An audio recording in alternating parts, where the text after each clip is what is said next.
So this meeting will be conducted remotely over Zoom. Attendance by board and commission members will be remote. Remote attendance shall count toward quorum. The meeting may be broadcast live and will be recorded on ECAT. Recording in progress. Reminder to myself. To use Zoom, use the link in the posted agenda. When conducting meetings remotely, we try to keep the meeting operations close to in-person meetings. A couple of key differences. First, all of our votes have to be roll call votes.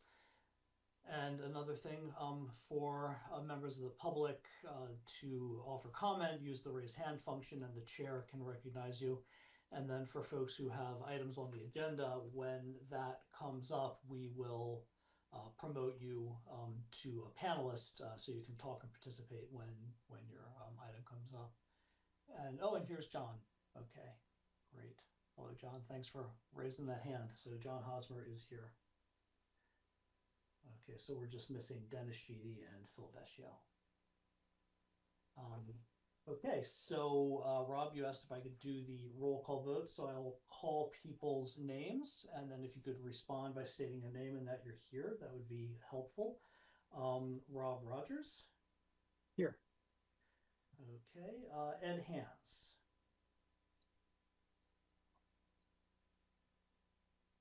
Ed, you're muted. Is Ed still here? Here. Oh, there, thank you, sir. Excellent. John Ventresco. Here. Jim Lee. Dennis Sheedy is not here. John Hosmer. Here. All right. Meredith Keach. Here. Amos Kedem. I think I heard a noise. He's muted too. Present. Thank you, sir. And then Phil Vecchio said he would not be able to join. And then I also see a phone number in the attendees. I don't recognize who that is. All right, so we have a quorum is confirmed. Excellent. So let's go on to the minutes from our last meeting on July 9th. Does anybody have any changes or corrections to the minutes from the last meeting? John had 2 corrections, which I did make, John. I did make those corrections about your service with, I think, Natural Resources Trust and your role at Borderland. And also your not having been vice chair for the CPC either. Correct. And it was the, I think it was the Friends of Borderland. Yeah, I did make those. Yeah, I looked at the email you sent, so I did make those changes. Thank you. If anybody doesn't have it, I'd like to move it. Second. All right, do I have a second? Yep, I heard a second. Okay, so we have a motion by Ventresco, and who was our second? Me, Ed Hans. Thanks, sir. All right, and we're gonna have to do the roll call again. Folks may not remember their order, so I'll call you out again. Rogers. Aye. Hans. Aye. Ventresco. Aye. Lee. Aye. Hosmer. Aye. Keach. Aye. And Kedem. Aye. Thank you. Okay. All right. Sorry. Okay, yes. So the next item on the agenda is the Community Preservation Coalition membership dues. Wayne, do you want to give some background on that organization and why we participate as a member? Yeah, happy to. So the Community Preservation Coalition is a nonprofit group that is a resource for technical assistance for CPA towns. Easton has benefited from membership for many years now. They're very helpful in answering technical questions, also for advocating for the state matching funds on Beacon Hill. The annual dues are $4,350. They're paid out of CPA admin funds. And this amount, I think, is unchanged from last year and possibly even the year before. And so previously the group has voted to approve the expense of the Community Preservation Coalition membership dues. All right, thank you, Wayne. Do we have does somebody want to make the motion? I move that we pay the dues again this Second. year. Yes, and I would just say that I went to one of their events, training events, informational events, and I found it very useful this past year. And I've also visited the website that they have. So yeah, I think this is a very valuable organization to be a part of. Great. All right, well, we have the motion and the second. And I see Meredith Keach has her hand up. Oh, sorry, thank you. Thank you. Just wondering if perhaps Jim Lee or Eddie Hands can remind me why was it that our late friend and board member Avery Lee Williams was not a fan of these fees. I can't quite remember why. If I may, it wasn't only the fees that he wasn't a fan of. If you remember, there was a ballot initiative a few years ago related to limiting 40Bs, and the coalition came out in favor of the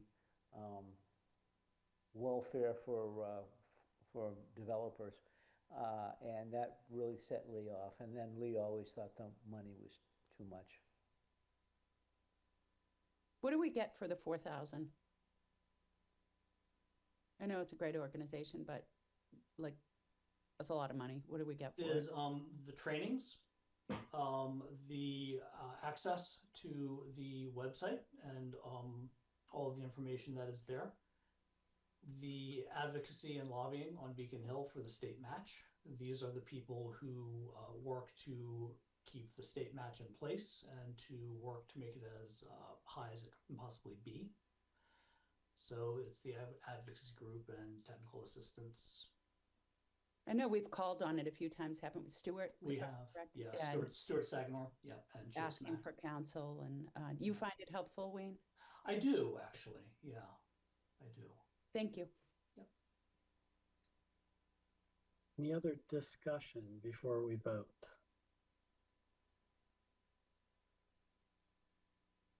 All right, see none. Let's go to the vote.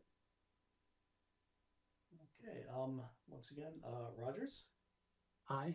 Hands, Aye. Ventresco, Aye. Lee, Aye. Hosmer, Aye.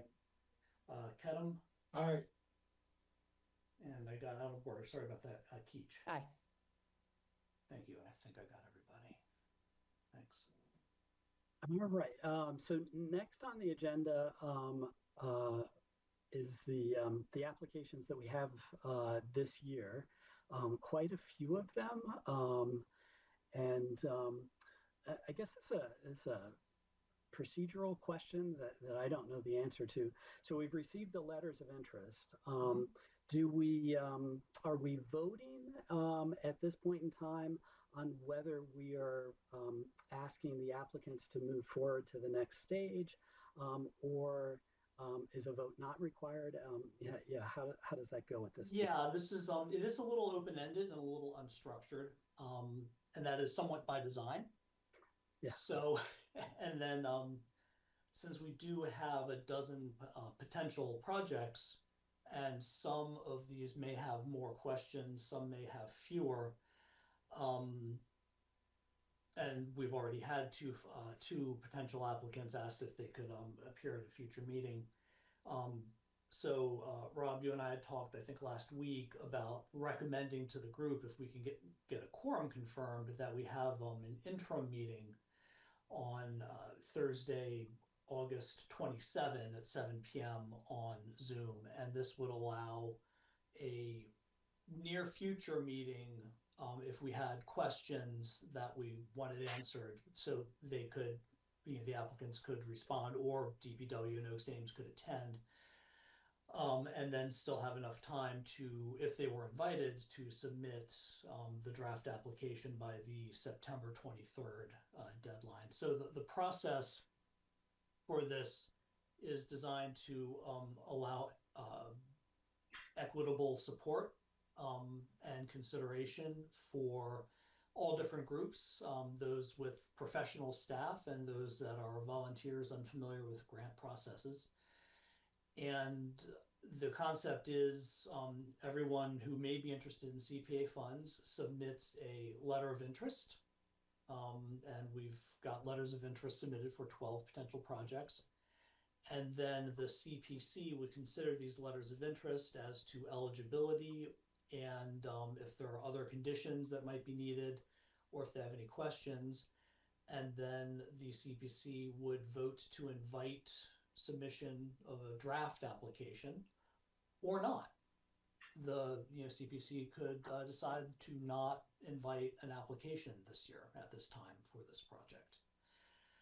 So what could happen tonight is for some projects, the CPC could discuss that this is not a project that they want to invite an application for this cycle, or there are still questions that are outstanding that they need a little more clarity on before they would invite a draft application. Or they could feel the project or determine the project was straightforward enough to just vote to invite a draft application. Then at the meetings on either the August 27th or the regular meeting on September 10th, there could be further conversation with prospective applicants. Then draft applications for those who are invited would be due on the 23rd, and then the CPC could consider those draft applications later on this fall. So this is a somewhat an open and unstructured process with a little bit of structure around it in order to allow both the applicants and the CPC to have conversations about potential projects, how they fit in with priorities, even if they're even eligible or fundable under CPA. There's some things that CPA can fund and some things CPA can't.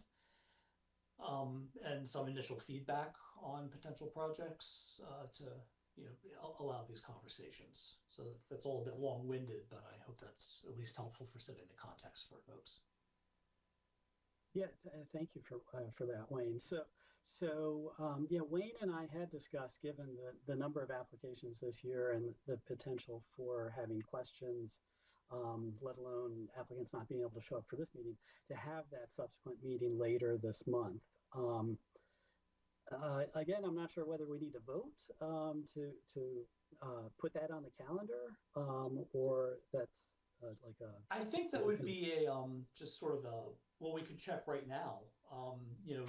Would members of this committee be available on August 27th? We need 5 people for a quorum. So if we could ask people to confirm that their availability for Thursday, August 27th, that'll allow us to schedule that. So I can start. I will be available. I also. Me as well. I'm available. I'm here. Okay. And that was Can yes make from it. Amos, I think. Yeah. Okay. And Lee, you just said you could make it? Yes, I think you did. Okay. I did. Thank you. Okay, and we got a thumbs up from Meredith as well. Thank you. Oh, okay. And so that's great. Okay. So Great. it's 1, 2, 3, 4, 5, 6, 7. There we go. Okay. Yeah, so let's assume that we will be having a Zoom meeting at 7 p.m. on Thursday, August 27th, and then prospective applicants who couldn't make tonight's meeting might be able to make that one. And if we have specific questions for any of the letters of interest before us tonight, we could hopefully get those answered ahead of that meeting on the 27th and give some better guidance to prospective applicants. Excellent. Yeah, I think this is a good way to proceed. The ability to have our questions answered and guidance given to the applicants with their applications makes a lot of sense to me. Okay, so I have lost the agenda. Oh no! But oh no, here it is. Okay, so let's go through them. It looks like they're in alphabetical order. So the first one is the Affordable Housing Trust, the fiscal year 2028 projects and programs. Nikki Dastumian is the chair of the Affordable Housing Trust, and as in previous years when we're doing these meetings, she is in Maine for her regular family vacation. And she may or may not be able to join by phone. I see somebody who's showing up as iPhone. I'm not sure who that is. I'm going to allow them to talk, and if you are Nikki, if you could let us know.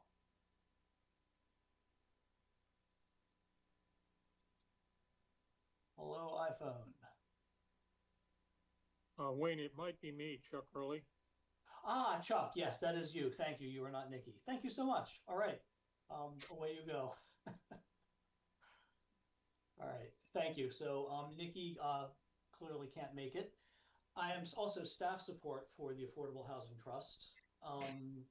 So the application is for the 10% set aside of funds. As folks may well know, the Community Preservation Act enabling legislation is for affordable housing, historic preservation, and open space conservation and active recreation, those three subjects.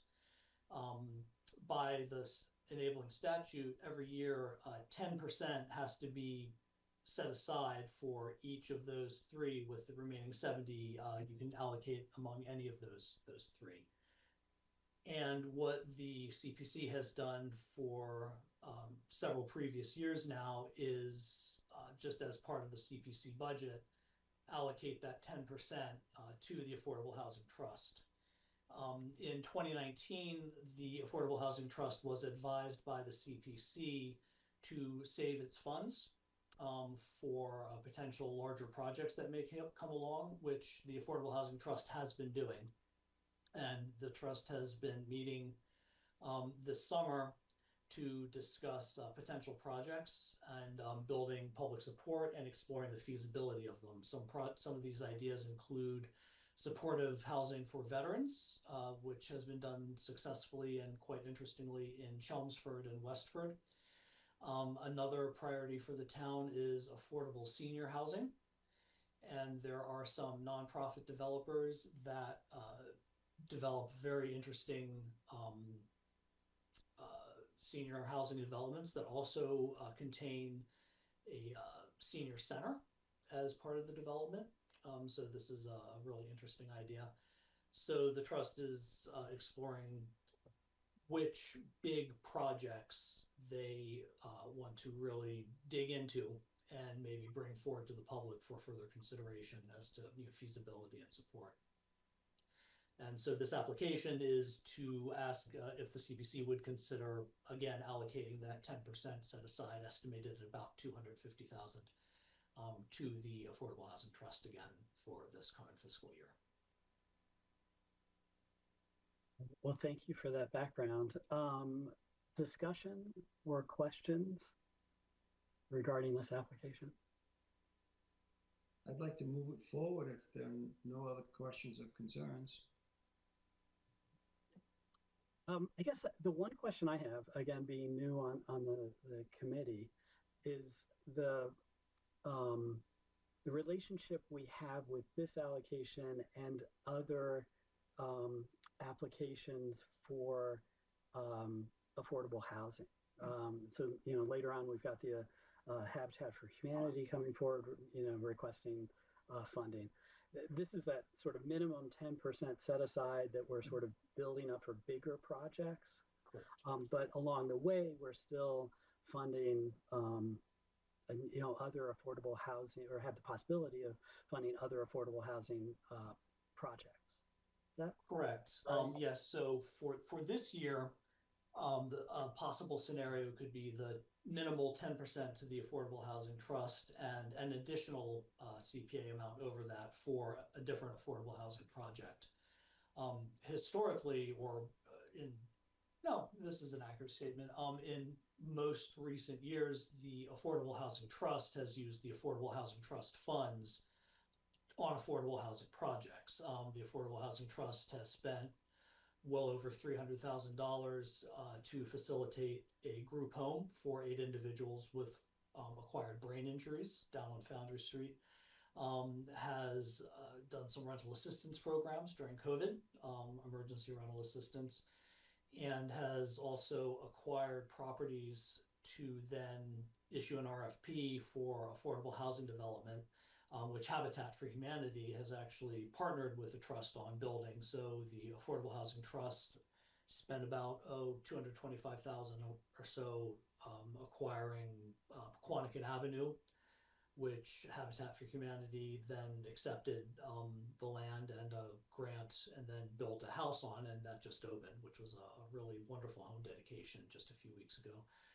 And also, and this is a little foreshadowing later on in the conversation, the Affordable Housing Trust acquired a parcel coming out of Chapter 61 down on Morse Road, issued an RFP, and then transferred it to Habitat for Humanity to build 2 units of affordable housing. But of course, construction costs have gone up significantly in the last several years. So usually the trust uses its own funds, but in this scenario, the trust would request the 10%, and then I think Habitat would request their funds, and that could just be out of more general CPA funds. Great. Thank you again. Any further questions or discussion? Yeah, I'd like to understand like the utility of transferring it over to the other committee. It seems like it's like the same pool of money that we're talking about here, going like direct to this Morse property in the later application versus sending it over to the Affordable Housing Trust now. Like, what's the utility for us to do that as a town? It's 2 different amounts of money. So the minimal 10% would be about 250 grand, and that would go to the trust for the trust reserves. And then there'd be an additional, and I can't remember the dollar amount from that Habitat has requested. I think it's like 150 or 175, something like that. And that would be a separate allocation that would go straight to Habitat to help with their increased construction costs. And if we pick up the Habitat for Humanity item, or is there any chance we want to like drop the 10% down to like 100,000, like whatever the gap is between 250, or is it we want to allocate all of that money? That is something the trust could do. I'm sorry, the CPC could do. The Affordable Housing Trust is asking for the 10% to continue building the reserves. Ed, did you want to jump in there? Yeah, I don't think we could when you have to allocate the 10%. You could actually.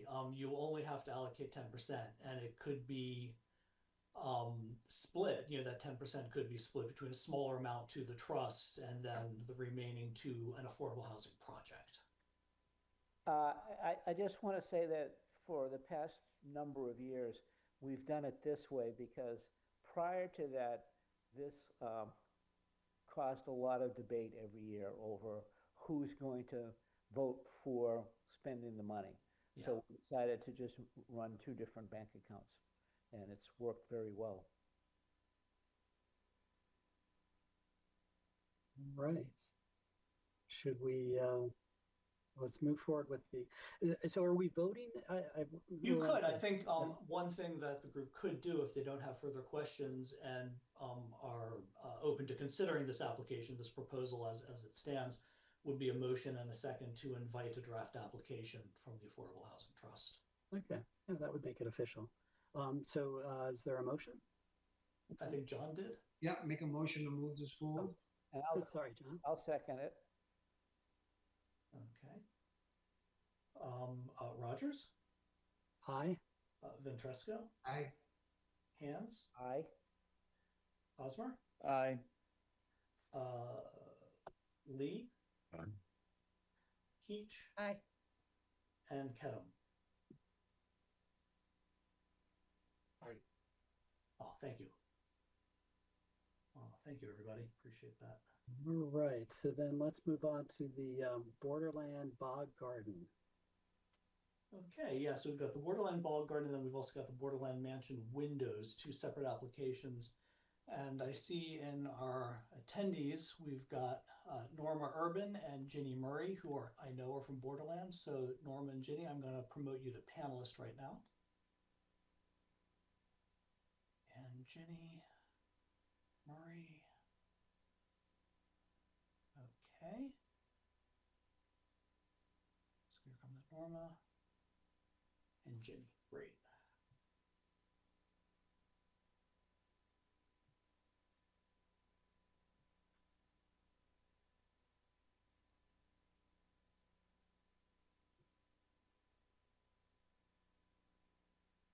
And I think that worked. I see Ginny and Norma are here. You're both muted, but yeah, okay, so they're both in the group here.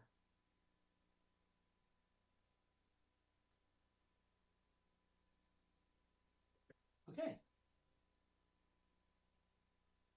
All right. Well, welcome and thank you for appearing before the committee this evening. Can you give us a just very brief background on the project?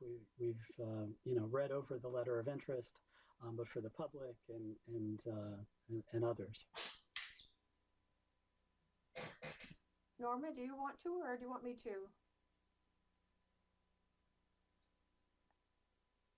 I don't hear Norma. She is muted. Norma, turn on your audio.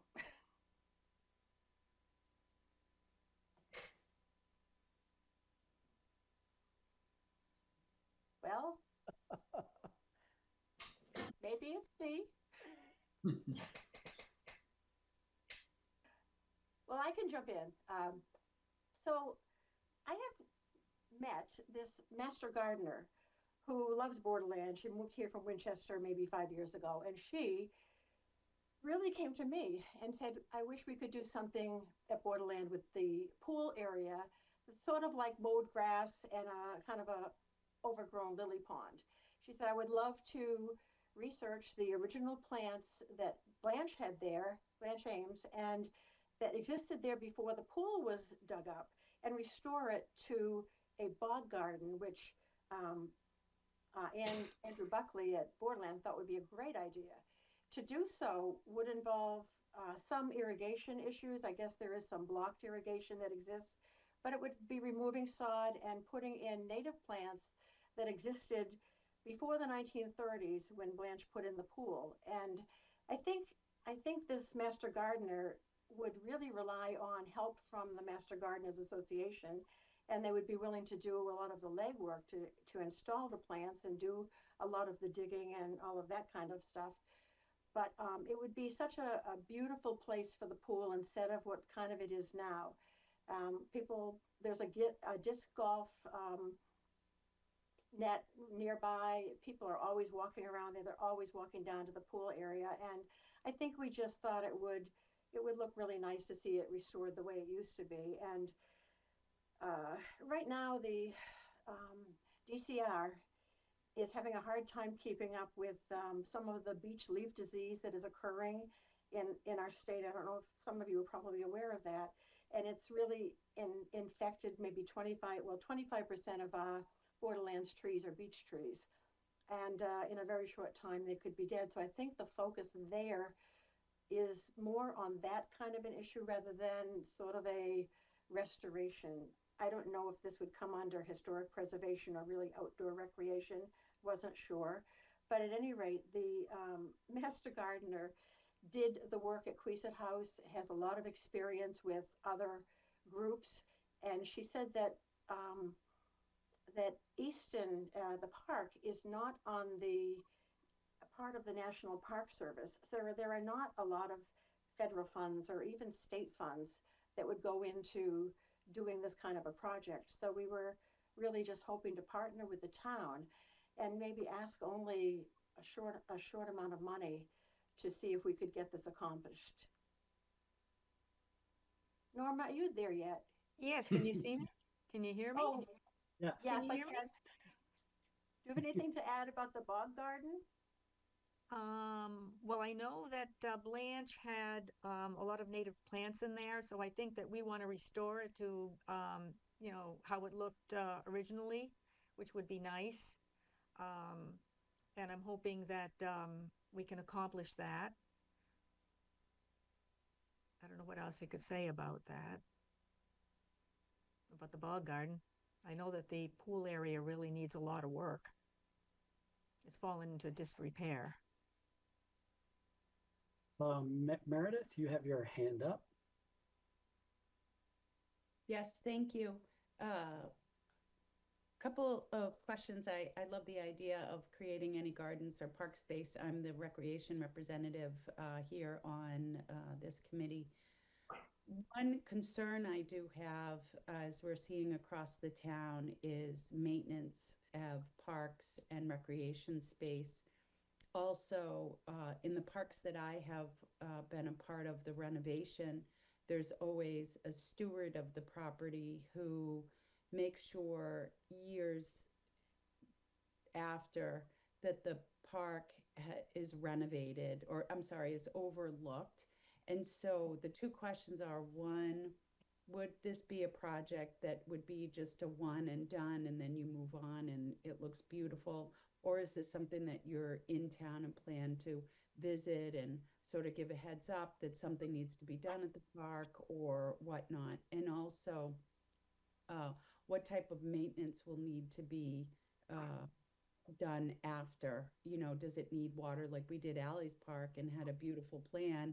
We brought it to the DPW and they said, you need sprinklers here. We're not going to maintain it unless you get sprinklers, because this is, you're going to get all this funding. It's going to be a beautiful park and the grass is going to burn out. So, you know, now drought resistant plants, and you know where I'm going with this. Thank you. Well, we do have a lot of volunteers. So, and some people like to do the gardening, so that's good. And, you know, everybody has their own strength and their own interests that they like to pursue that are on the board with us. And our board members are pretty strong and our volunteers are pretty strong. So I think that maintenance wouldn't be too much of an issue. We used to have a gardener at Borderland, and it certainly could use a state employee that's the gardener, because I used to help with that. I used to help the gardener. But we have Ellen Farmer. I don't know if anybody knows who Ellen Farmer is. She does most of our gardening, and she takes care of our urns that are in front of the mansion. She would probably love to help maintain that. I know she would love to help maintain that. So we do have help. It's also my understanding that a bog garden is fairly self-sufficient. There is an underground spring that may be of some help in watering it, and it's you know, a boggy area kind of takes care of itself. But I think what Norma said with volunteers, I know the Master Gardener group is more than anxious to get in there and help with this. I have a question that for this application as well as the next, regarding the relationship that you have with the state and the DPR, and yeah, you know, what you have control over, what the state's responsibility is. Can you address that? Well, we work very well with DCR. We really enjoy working with the people that work there, especially Andrew Buckley and his staff. So when they have needs, they contact us, ask us if anybody's available to help, and somebody usually gets over there. And so, you know, we work it out when we have to. Jeannie, can you add to that? Want to add to that? I have a question about your question. Is it more the oh, I don't know how to put it. Is it more that a concern that it's a state kind of thing, like versus the Friends, which is a 501c3? Is it? It's I guess a question about your role at the park, how much authority you have, what is the state's responsibility or the state's commitment. It's a question I'm thinking more about the mansion and the windows than creating a bog garden. Yeah, but that it goes overall to the relationship that you have with the state regarding the park. And we have a lot of responsibility for things in the mansion and at the mansion. And so I think that's why we thought that it's more the window frames than the actual window replacement. The window frames are rotting, and Yeah. there is some interest in keeping old windows, old glass for some reason. So I don't know whether, you know, it would be pricey because of the lead and all that kind of abatement, but it might be that we could repair what's there and replace what we had to of the frames and keep the window glass. We're not sure entirely. We do have one estimate. We would like to get a couple more. But we primarily, am I right, Norma, that we primarily manage things that need done within the mansion? Right. But mean, we've also had to work on infrastructure too. So Yeah, we have. we're asked more and more to help with things that were normally not in our realm of in our operations. We didn't really do infrastructure because we helped put in the new maintenance road. We paid for the maintenance road. So normally we don't do those things. But We just do not have any kind of money that would we don't have enough way to generate income to cover the cost of those windows. DCR manages so many properties. They, I don't think that they can either. I think we were just looking to see if there was any legal way that the town could join us in any way on this kind of a project. Thank you. John and then Ed. First, I'd like to welcome our two applicants, and I'd like to thank once again the Friends. They've been an integral part of keeping Borderland alive since its inception in the early 70s, specifically Norma, who's been president for quite some time, and the catalyst. And I have a sweet spot for Borderland, as I was a past president of the Friends and a member of the advisory council, so I hold it dear. I do have some concerns because now I have unfortunately, a different hat to wear when it comes to this. One of them, the crossover from an Easton taxpayer to a state taxpayer, realizing that it's an Easton family, Easton history, and a portion of the park resides in Easton, but it still belongs to the state. And my understanding is that they're not supporting the upkeep of the property over the years. They do in certain ways, but not enough, from my understanding, in the interior. And as an example, these windows. Why wouldn't the state be supporting this in the decay that they're in? Do the historical commission, if we were to support this project, would the historical commission have a purview over this under historical preservation, renovation? And we're asking the Easton taxpayer to fund, through CPC funding, a state property that CPC is partially funding for us, and we're now giving it back to the state to fund a project that they're underfunding. Norma and myself actually, quite a few years ago, with several others, had actually petitioned the state, and we had filed a bill to get some revenue retention from the parking fees, which at the time was raising several $100,000.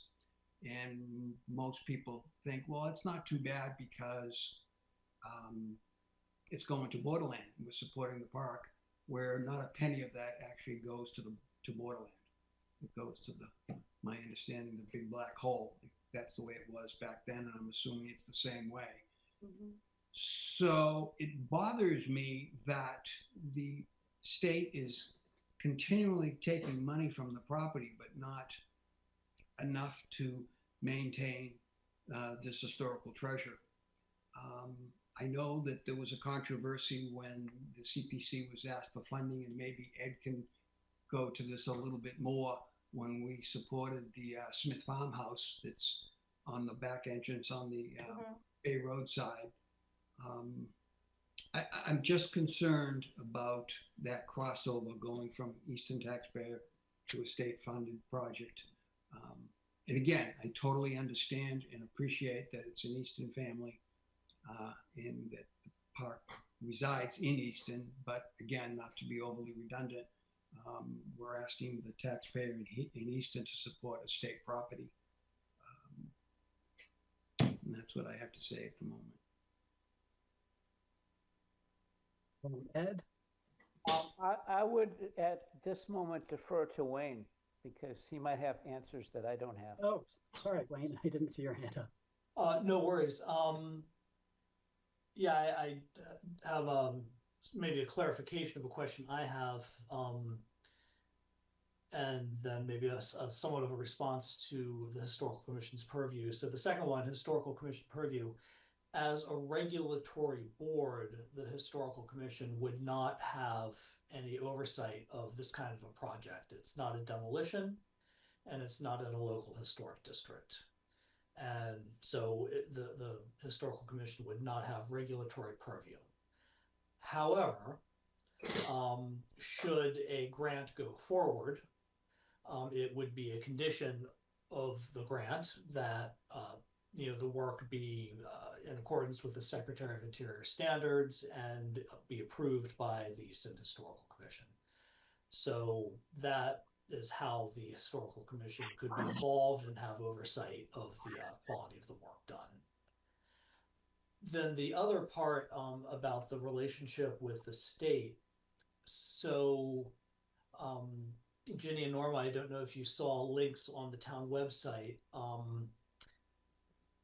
On the advice of town council, the Community Preservation Committee requires grant agreements with entities that receive CPA grants that are outside of the town umbrella, that are not a town building or within the schools. So there would be a grant agreement, essentially like a contract, like a funding contract, about the work being done, and specifying the work done, a time period for performance, and it would be signed by the grant recipient, by the select board. So and part of that would be, what documentation would the town have that the Friends of Borderland are legally empowered to do the work, to accept the funds and to do the work either with the garden or in the building. I'm sure there's got to be some kind of legal relationship in writing between the Friends and the state. But the town would ultimately, should this move forward, would need that sort of legal assurance that we could, in fact, that you are legally enabled to do the work that we would be funding.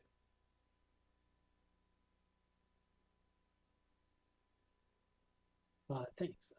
Back to Ed. Yes, just two things. Hell will freeze over before I get involved in another window project. Good one, Ed. But on the issue of volunteers for the bog garden, many years ago, one of the very first CPC projects we did was to restore the rockery, and we spent $250,000 on that, with the belief that there would be volunteers who would maintain that. And the problem with volunteers is the incentive to do that is not perfect. So after a while, every volunteer group I've ever been associated with has dropped the ball. And that's something for you to consider. And that's the other thing I want to mention. What's going on here tonight is, which may sound a little bit negative or dark or whatever, what we're trying to do here is, I would assume that we'll probably let this project go along to the next level. And what we're trying to bring out here are questions that we'd like to see addressed. Thank you for the next level of application. So the volunteer issue is a big one for me.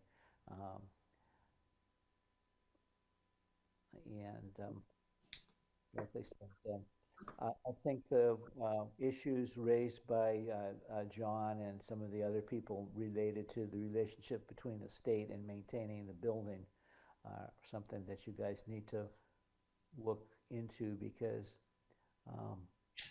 I'm not sure how reliable the state is on backing you up. Now, that's all I have to say. Enjoy the windows. All right.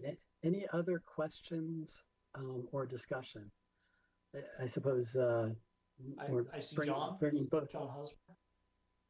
Yeah, I just did look through the bog when it's notes like an extra amount of sod to be removed, and it notes it to be on the north side of the pool, which I understand to be like the woods.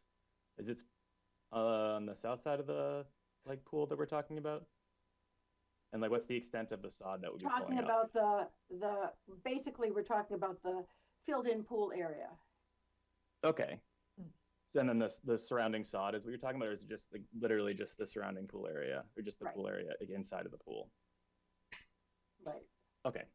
Thank you. It's the bog area inside the pool, right, Ginny? Yes. Yes. Yeah. So let's. It's not a very, very large area. It's not a very large area. Right. So is there a motion, should handle these separately, a motion for the bog garden? Almas has his hand up. Oh, sorry. Go ahead. So who and how we are going to request from the state to give us a clear answer about what support they are going to give us? Maybe it's a no, but it needs to be formalized, and we need to see that. Understand that. Meredith? Didn't we have this same issue with the Smith farm? Like that went on for years, I think. Yeah, it did. For my legal question, the state has something called an historic curatorship program, where you get an entity or an individual can get a very long-term lease on a historic building along a state park in return for very low money, in return for restoring it and bringing it back into a state of good repair. So the existence of that historic curatorship lease gave the entity that received the funds the like that legal ability, you know, for us to transfer the funds to them to do the work. And so presumably there is some kind of a legal relationship between the Friends of Borderland and, you know, the state, the park, that would allow, should this group decide to make one or both or any grants, to do that. But, you know, when and if we get to that point, there would be this grant agreement, and town council will ask what is the legal authority the Friends has to do the work and to accept the money to do that work. Yeah, I think the committee is anticipating that question, and that's why we're having this series of questions about the relationship. All right, I do not see any other hands up, so, oh, John. Yeah, just again, another point that if this was to move forward, we have to all remember that this has to go to town meeting. And to what Meredith's point was, when it was the Smith farm, it went on for quite a long time, and it wasn't a super happy experience, unfortunately. And again, I want to state that Smith Farm is a beautiful, beautiful property. It's something like you'd see up in, if nobody here is familiar with it, but something you might see up north somewhere in a remote area of Vermont. We still have to sell this to the town, and we need all those questions that we brought up tonight as far as that relationship with the state is the state going to have any kick in, or for lack of a better phrase, skin in the game? All those have to be answered, unfortunately, Norma and Jenny, before I could actually vote to have it go forward. I'd like to know a little bit more about the qualifications of the Master Gardening Program. I know the person involved, and I'm not saying that she's not a professional, but is she a professional, or is she a gifted amateur, or? I know that she has her doctorate in something or other. She's done work on many estates all over the state. I know that she is very well credentialed. She's not just your typical volunteer who wants to do good work. Yeah, she did a fine job at the library. And she worked at Quistit, right? She worked at Quistit. Oh, that's what I mean. It's the Quistit By the Garden. library. Yeah. John, your hand is up. Questions. So Ginny and Norma, if you brought this to the state at all, when you brought up specifically the big number, which is the windows, and if so, what was their response? We actually haven't brought it up. We haven't brought it up to the state. I know Andrew Buckley's been attempting to get in touch with the person who's in charge of that, but they have all been on vacation, and he's not been able to in the time we had to get things moving. So that would be something we'd ask you to address in more detail at the next level. I mean, Buck is all aboard. He's the park supervisor, but at the state level, yes, he's put in several calls, but it's phone tag and it's that kind of vacation stuff and all. So I don't have an answer there. Okay. Thomas?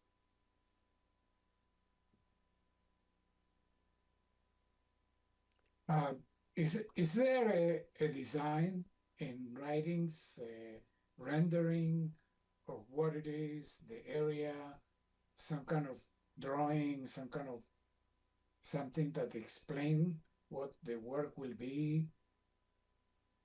I think you might need that on the next step. Yeah. To present.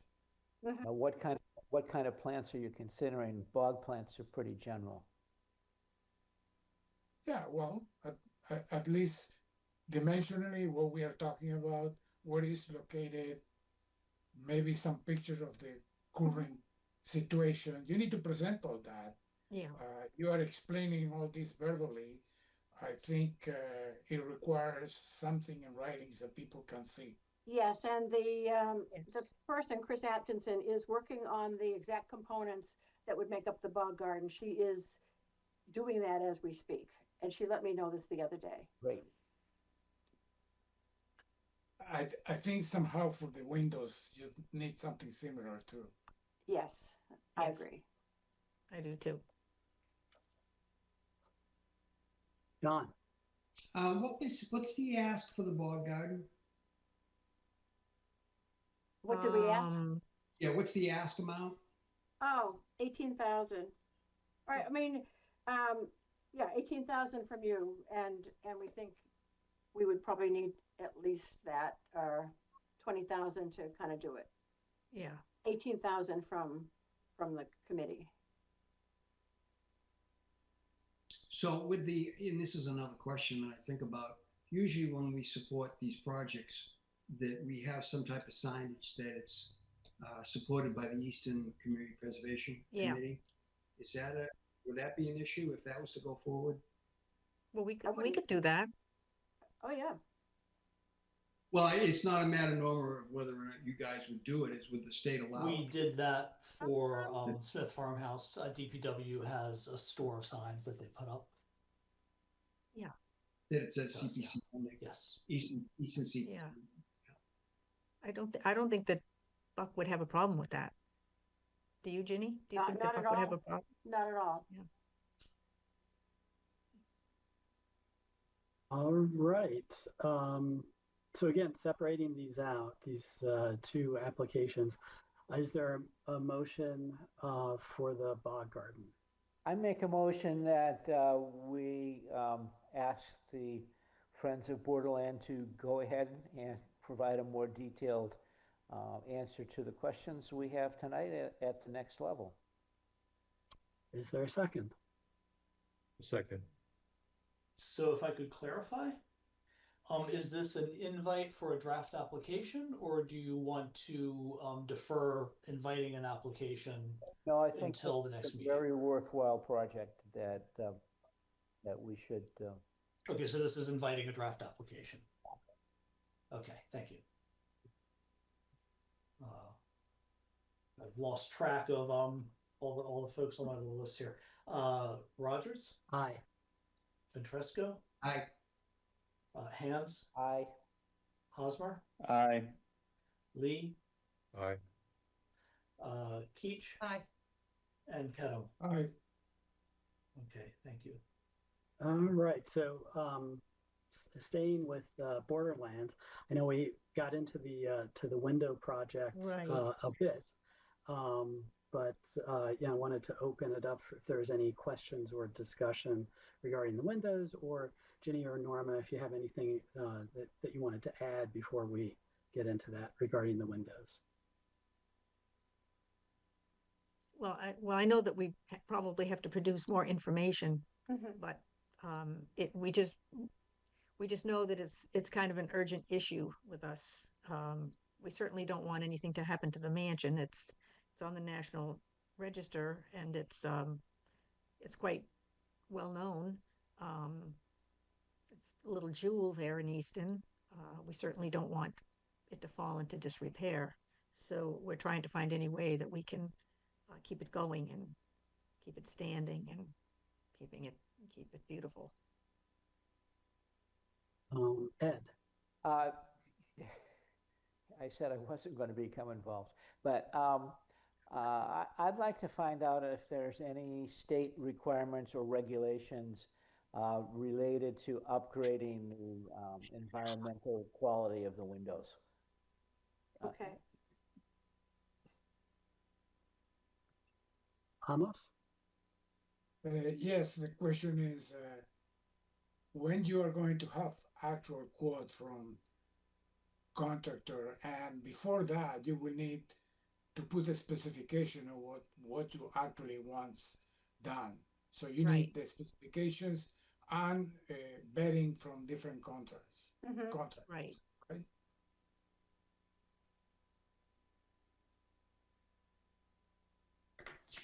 Any other questions? Yeah, Wayne. Hi, thanks. Yes, I did unmute.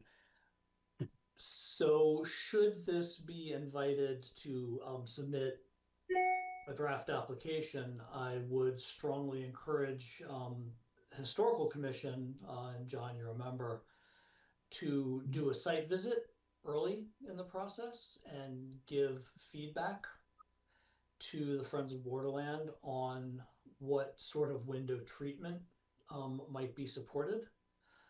So for a project like this, it would be subject to the Secretary of Interior standards. There's restoration, which is what it says. There's rehabilitation. You know, one could conceivably even replace the windows. There are different treatments that could be appropriate for the windows and for this property.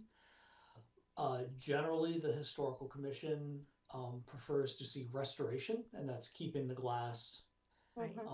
and you know, repairing the deteriorated wood, minimizing replacement of original materials. But then this gets to Ed's question about environmental performance. You know, there's heat and air conditioning questions. You know, are there storm windows there now? Would there be storms? So there's a whole series of questions that unfold when you start considering historic windows. And it would be prudent, should this move forward through the process, to get that feedback and guidance from the historical commission pretty early in the process. So if this is voted to submit a draft application, please reach out to the commission. We can try to set up a site visit. We could try to have a commission meeting to give some feedback and guidance on what it is you're seeking quotes for, so that you can make sure you're actually planning for something that would be supported. Yeah.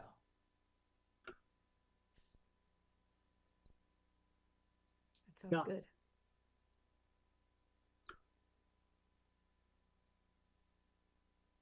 Now, John Ventresco. I realize there are two Johns. So I'm still a little confused if we go forward with this, that the state, Norma, does the state know that you're applying for this? Yes.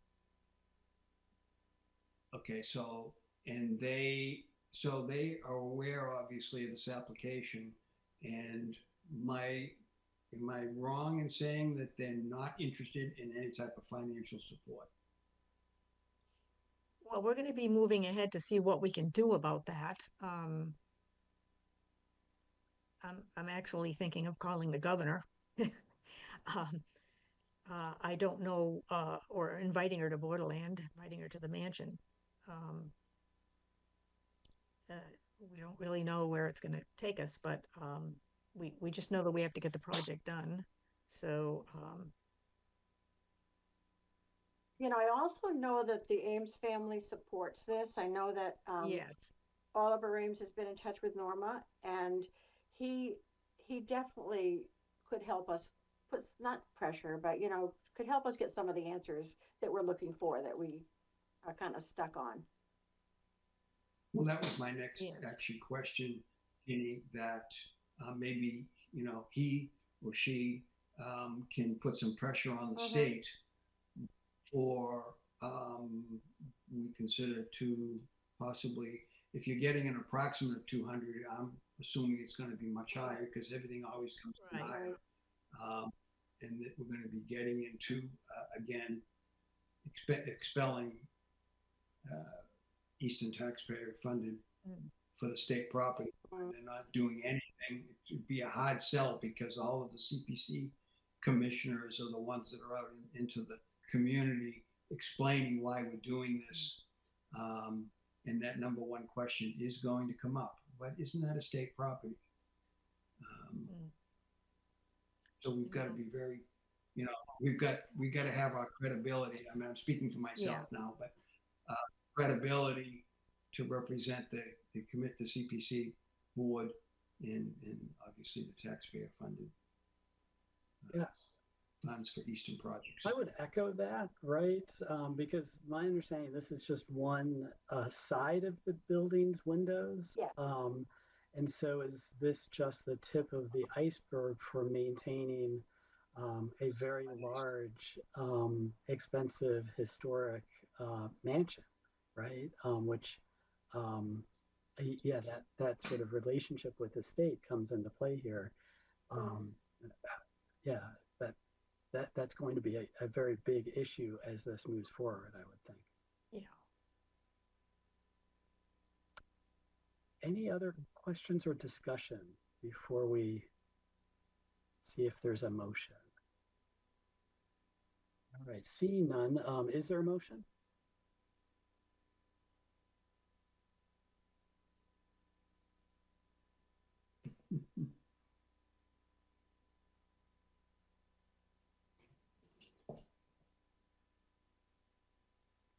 All right.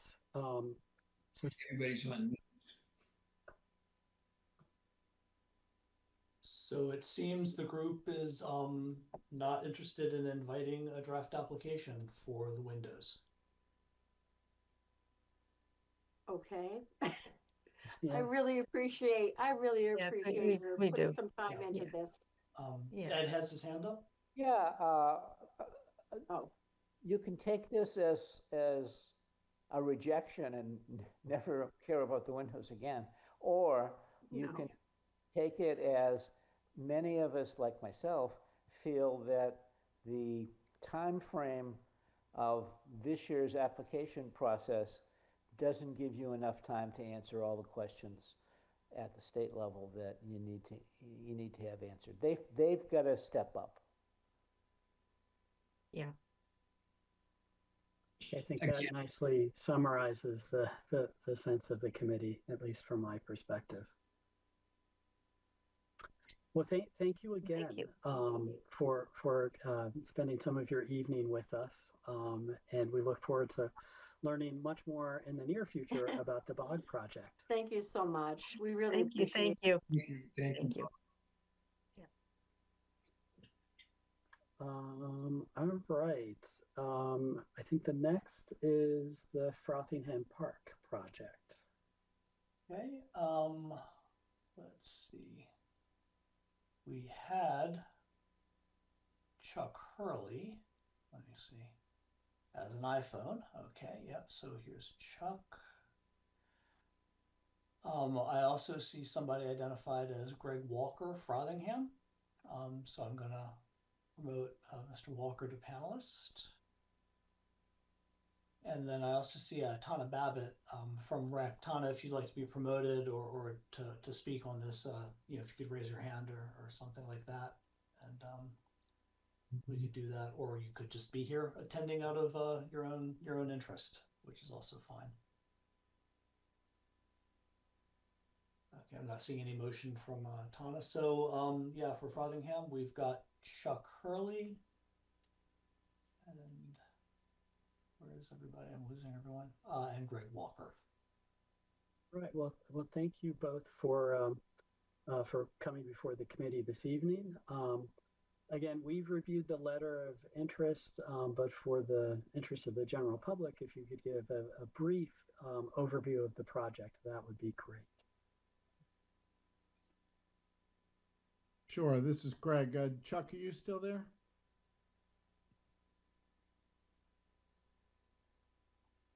Chuck is muted, I think, at the moment. Okay.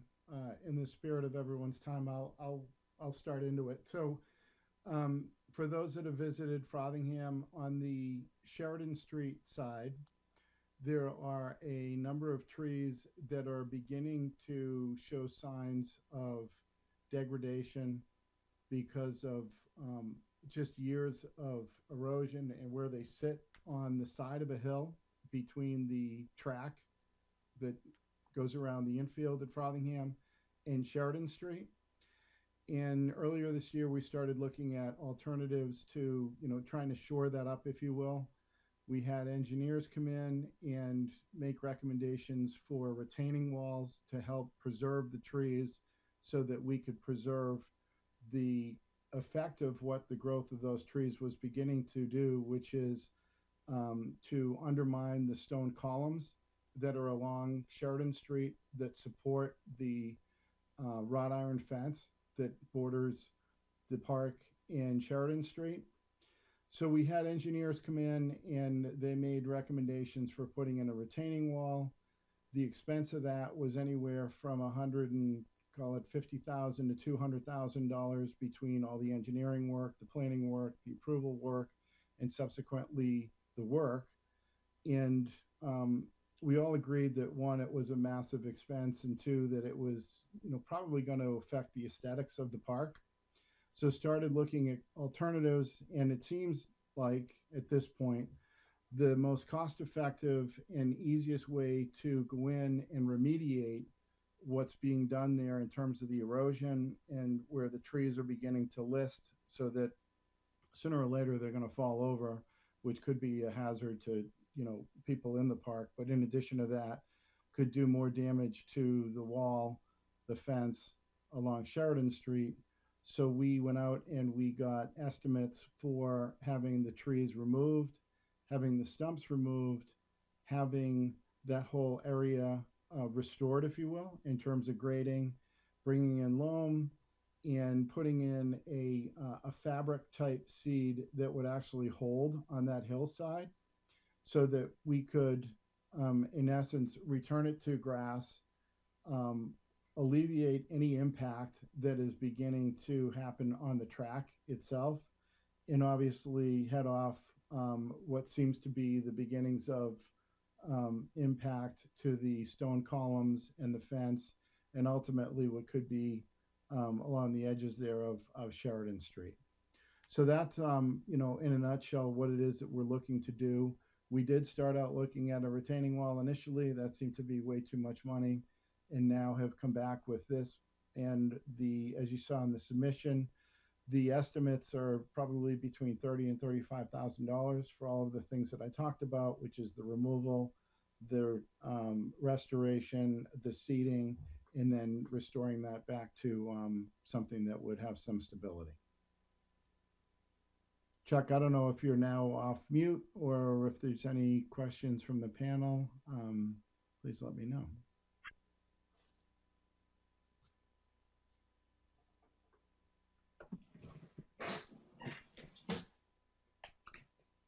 I had one quick question. In the proposal, I saw that there's previously been 2 projects that the town has done for this specific area, and so the town paid for those. From where did those funds come from for those 2 projects, just out of curiosity?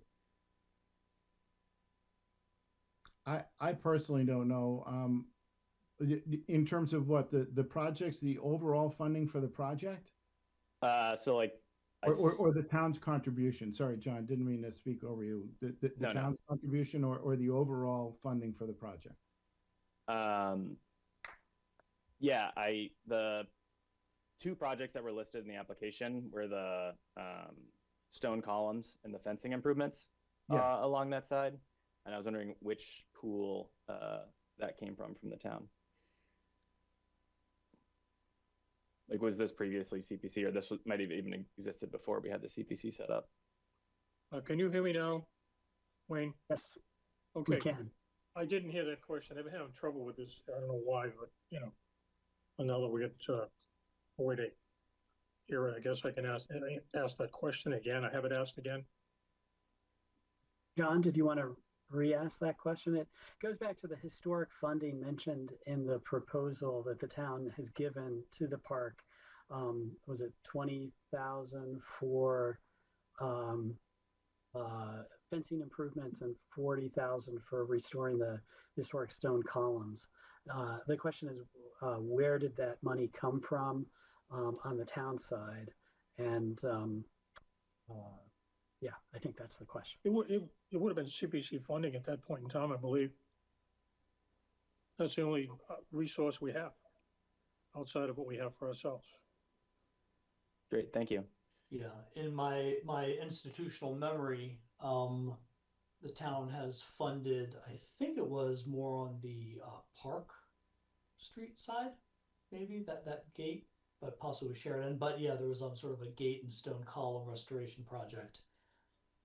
And then there was, I think the town contributed funds towards, or no, we did not. We did not contribute funds towards the pickleball. That's right, because I think we were going to, and then I think the park ended up funding that entirely its own self. Didn't we do the gazebo and the shed? I think we did some shed. I don't know that the gazebo ever happened. We did approve funding for it, but that component didn't move forward. But I think we did some of that as well. And I think that was all CPA funds, but I believe there was a match of some amount. I don't know the exact amount for a lot of those projects from the park. Yeah, I seem to recall that we did some work with the basketball court, with the tennis courts with the overlay pickleball. We also did the track over. That involved funding, I think, from the town as well, some years ago. Right. Yeah. Trying to think what else that we did with the town, but I don't recall. Those were the 2 big ones I know. I think we did the basketball court on our own. Mm-hmm. I'm not sure. We built a new garage, but I think we did that on our own as well. Are there any other questions or more discussion? I didn't get that. Could you try again? Oh, sorry. I didn't hear that. What was that? AI had a comment. John Ventresca. Yeah, I just wanted to make a comment. You know, Frothingham is a jewel in a very large crown of parks in our community. Very proud of it.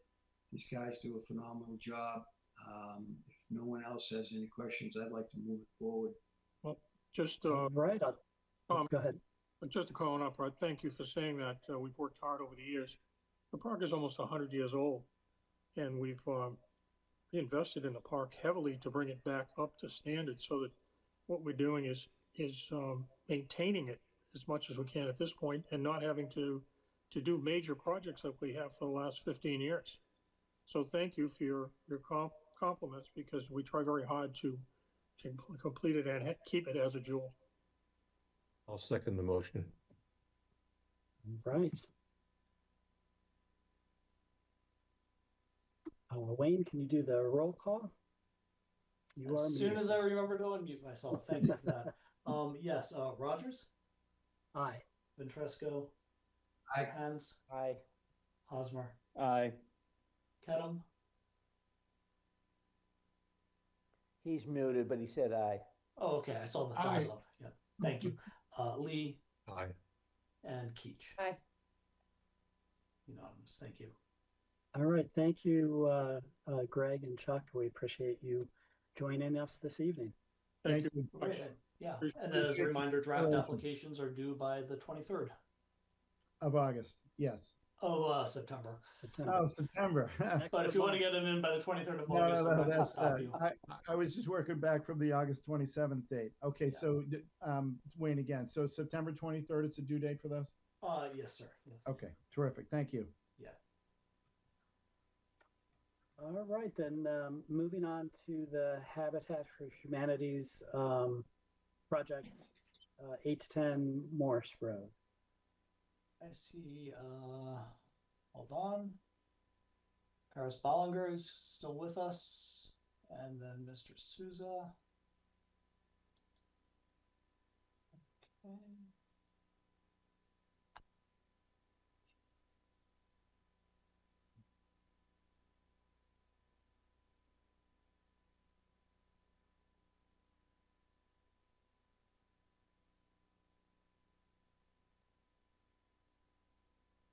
Think you should be with us now? I think I'm with you now. Yep.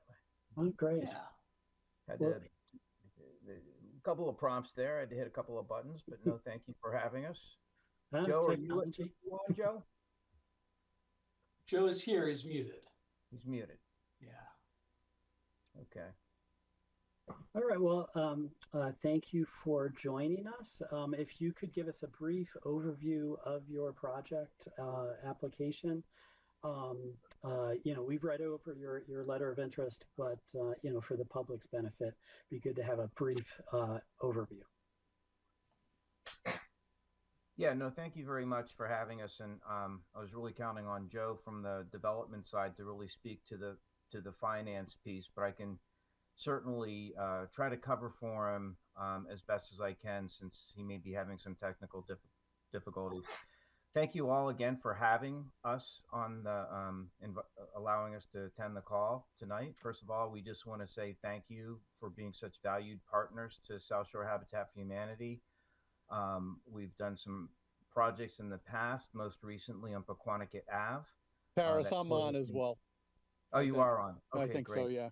Yep, and I'll introduce myself and then I'll turn it over to Joe, but I'll give you a little update on the project.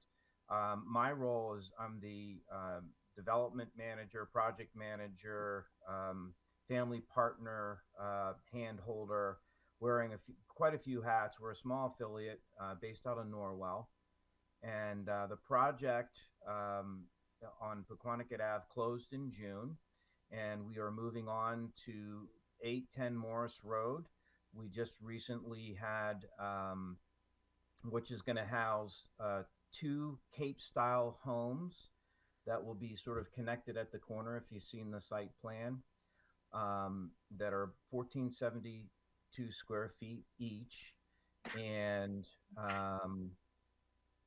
the project was, we just got approval from the Conservation Commission. We had a couple of hiccups getting started because the Conservation Commission, we weren't really noting the conservation land on our plan from our engineer, and we had to get that corrected. We met on site.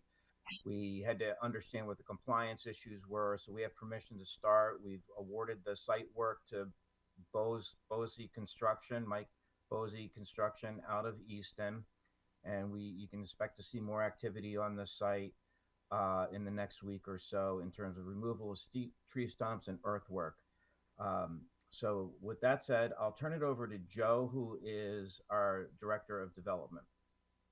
Thanks, Paris. And, Yep. and just to echo what Paris was saying, first of all, I just want to thank all of you and the Town of Easton for all support we've received for the recent home that Paris mentioned on Pequannock Avenue, but also for the investment you've already made on the property at 8 and 10 Morse Road. The donation of land, the initial $35,000 investment in 2023 has been critical to getting us this project off the ground. So we certainly appreciate that. And as you know, without the support of the communities where we're building homes, South Shore Habitat or Habitat for Humanity, the work that we do in building those affordable homes would not be possible. So as Paris mentioned, we're coming to the committee requesting funding for 2 homes at 8 and 10 Morse Road, and we're looking for the committee to consider a gift of a contribution of $75,000 for each of the homes for a total of $150,000 in CPC monies. Currently, we've already raised, in addition to the initial $35,000 investment from the CPC, we've raised over $100,000 from foundations and individual donors to kick off the project. And we are confident that we can raise the rest of the money. It's an $828,000 project. So we're looking for the support from the committee, as you've been incredibly generous to us in the past. And we're happy to answer any questions. Paris has the technical expertise on the project, and I'd be happy to answer anything on the financial ask. So thank you very much for having us. Great. Well, thank you for that overview. Questions and or discussion?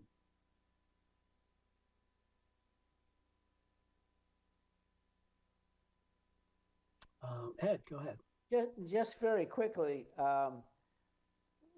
we're just wonderful people, I'm sure, but there's a benefit to the town here because we get 2 units of affordable housing.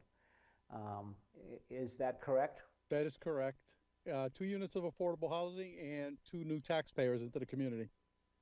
There you go. Okay, so there's a benefit for beyond the charitable donation. Thank you.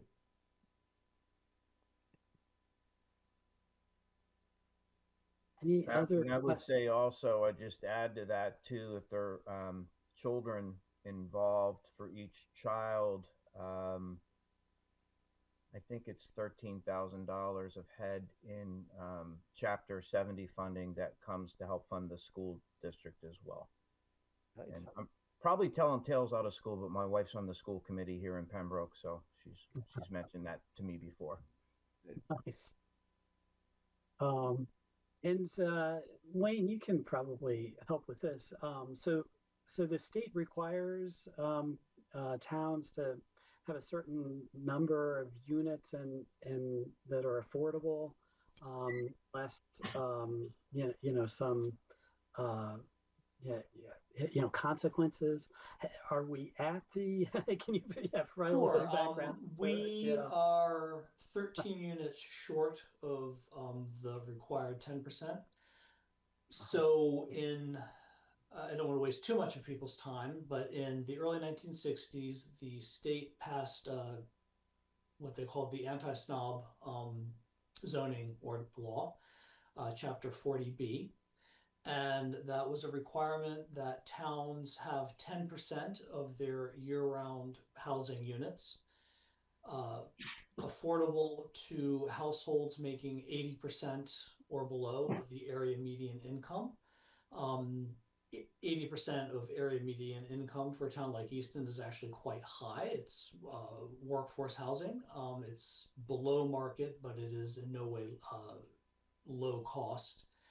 I think the current 80% AMI, area median income for a family of four, something like 120,000.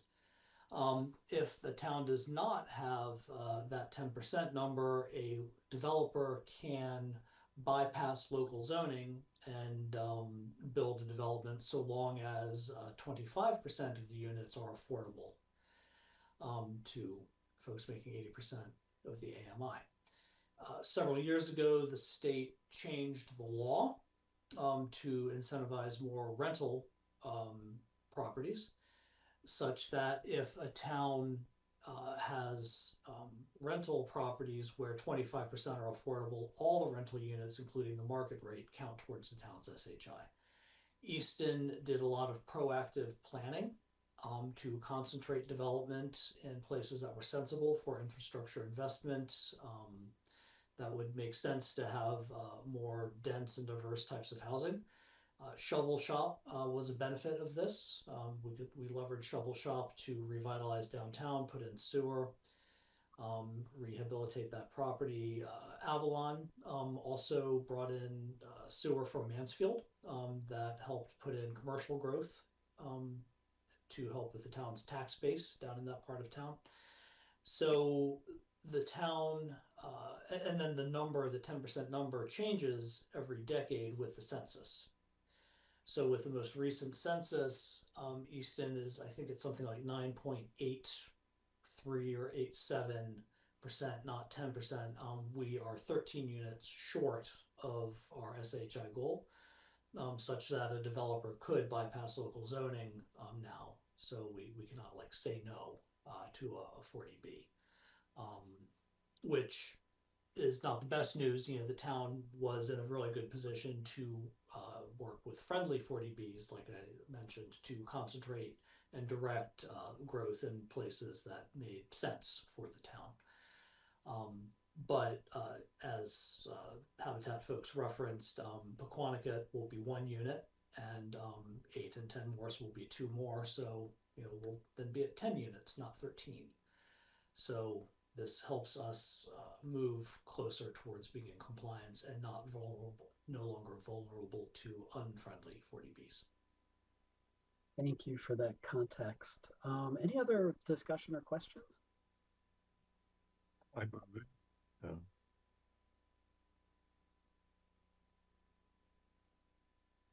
I'm sorry, Jim, I didn't make hear the you. motion to accept full Seconded. next level.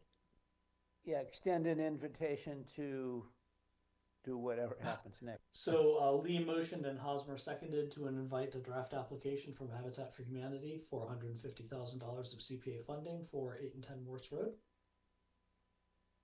Thank you. Rogers? Aye. Hands? Aye. Ventresco? Aye. Lee? Aye. Hosmer? Aye.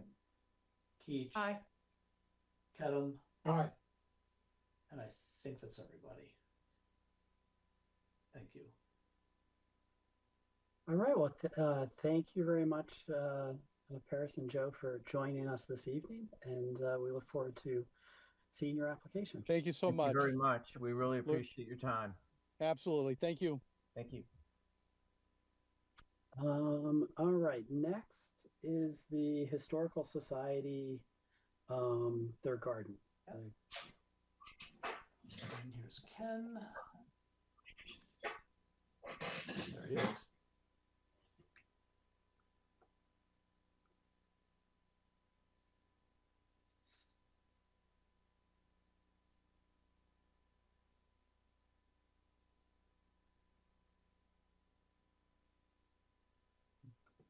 I think Ken is here with us. He's muted, but here. All right. Okay, there we go. There you are. All right. Thank you, Ken, for being with us this evening. So we've read your letter of interest in the committee level. If you could provide a brief overview of your proposal to the general public, that would be fantastic to get us started. Well, I'll try to be close to fantastic. For those of you who don't know me, my name is Ken Michael. I'm the immediate past president of the Easton Historical Society and Museum. and I'm a member of the Tricentennial Committee, which is still in effect through December 31st of 2026. Excuse me. We are requesting $25,000 to complete a tricentennial garden. By way of some background, I think everybody is familiar with the fact that there were 7 or 8, depending upon how you count, signature events put on by the Tricentennial Committee last year. But there were also a number of community partnership events, which were not as well publicized as the signature events. And those community partnership events involved the various not-for-profit and for-profit organizations partnering with one another and putting on a variety or creating a variety of events and memorials. We, in fact, put on 3 events, a symposium on the Richardson buildings with Oaks Ames, Snow White with the Ames Free Library and Stonehill College. And we also are now, in part, partnering with the Easton Garden Club for this tricentennial garden. And the concept of the garden is very simple. There's not much that is going to live on after the 300th anniversary that people are going to be able to see on a regular basis and utilize, except for possibly an anniversary book, which everybody will lose immediately. And so the thought was that we would create this garden as a memorial to the 300th anniversary of the town. And in part, it enhances the Historical Society's mission to preserve the town's history. So what we wanted to do was have a permanent memorial, which would be open at all times to the general public. And it would be open year-round. We decided to utilize the north end of the property that the railroad station sits on, and it's an oval-shaped piece of lawn or greenery. Had been used recently, most recently, for the flag and a couple of memorials to various people like Ken Martin, for example. You all have a copy of the plan, I believe. The 2 things that are missing from the plan at this point in time are the irrigation system, which has been installed. I know somebody asked a question about irrigation earlier. And it is basically a combination of a piece of property that was oval in shape, but has now been created into 2 arches, which reflect the Richardson Arch on the railroad station. In the plan, you can see that there's a pathway leading from Mechanic Street and ending on the railroad station property in the parking lot. The garden will border Oliver Street, Mechanic Street. As you face the Historical Society from Mechanic Street, the garden is on your right-hand side, and the main entrance to the garden will be there. The concept is to have plantings that are similar to those that would have been in existence in 1775 or thereabouts. What remains to be done with the garden is approximately, I'd say, 80 to 85% complete. And we have paid and funded the majority of those costs.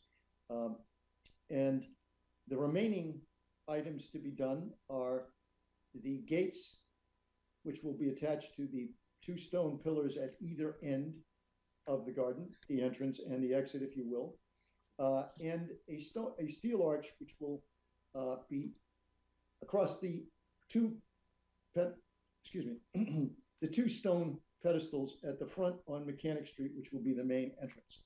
Along with that are the plantings and some benches, additional benches. Excuse me.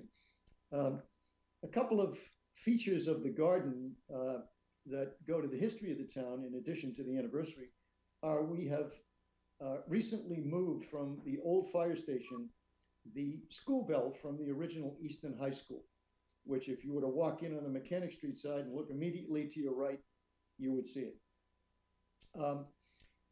The other aspect of this is there will be donor recognition panels or plaques. I know somebody asked earlier if there were a CPC grant, would there be recognition? The answer to that anticipating the question is yes. And as far as the maintenance of it goes, we have a regular landscaping company that maintains, excuse me, all of the landscaping and cleanup at the station. It is modern landscaping, and they have actually been the contractor for building the garden. And they have done an excellent job. As I said, to date, we're about 80 to 85% complete. I guess the best thing here, in the interest of time, might be for, if anyone on the panel has any questions that I can address, I'd be happy to do that. Thank you for that overview. Meredith. Thank you for coming tonight. It's great to hear again of another garden, which I'm a huge fan of gardens and parks. Anyway, correct me if I'm wrong, but didn't the Tricentennial Committee raise upwards of $400,000 through donors and sponsors? Actually, about $440,000, and you are correct. And why couldn't you use those funds? Because those funds are for the Tricentennial and for the town, but not for the organizations such as the Historical Society and the Garden Club.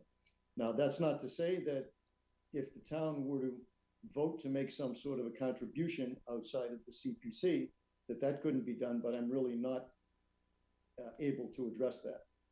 But those funds were utilized primarily for the signature events, purchase of merchandise, and other things that were involved in the anniversary celebration from start to finish. You know, just to give you an example, in the parade, each of the organizations in the parade had to fund their own vehicles. We funded a trolley so that we could be in the parade. Others built floats, etc. Same concept. So we are utilizing it in community partnerships, as I mentioned a moment ago, non-Tricentennial Committee funds. Again, I don't know whether or not the Tricentennial Committee could contribute money to something like this.